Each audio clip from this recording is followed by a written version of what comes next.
திருவண்ணாமலை மாவட்டம் சென்னசமுத்திரத்தில் மதுவிற்கு அடிமையான கணவன் தினமும் தகராறு செய்ததன் காரணமாக 2 ஆண் குழந்தைகளை கிணற்றில் தள்ளிவிட்டு கொலை செய்த தாய் தானும் விழுந்து தற்கொலை செய்து கொண்டுள்ளார். இதுகுறித்த கூடுதல் விவரங்களை எமது செய்தியாளர் செல்வம் வழங்க கேட்கலாம். வணக்கம் செல்வம், இதுகுறித்த தகவல்களை சொல்லுங்க. வணக்கம்.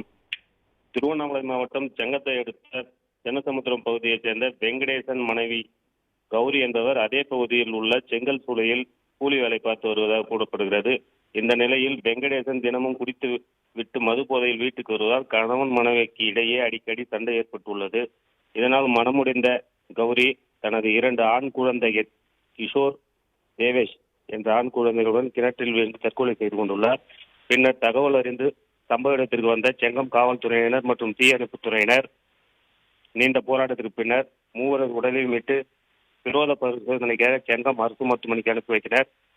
குடும்ப பிரச்சனை 2 மகனுடன் தாய் கிணற்றில் விழுந்து இருந்த சம்பவம் அப்பகுதியில் பெரும் சோகத்தை ஏற்படுத்தியுள்ளது. பிளே ஸ்டோர் மற்றும் ஆப் ஸ்டோரில் இருந்து பாலிமர் செயலியை QR கோடு மூலம் பதிவிறக்கம் செய்யுங்கள். செய்திகளை உடனுக்குடன் பெறுங்கள்.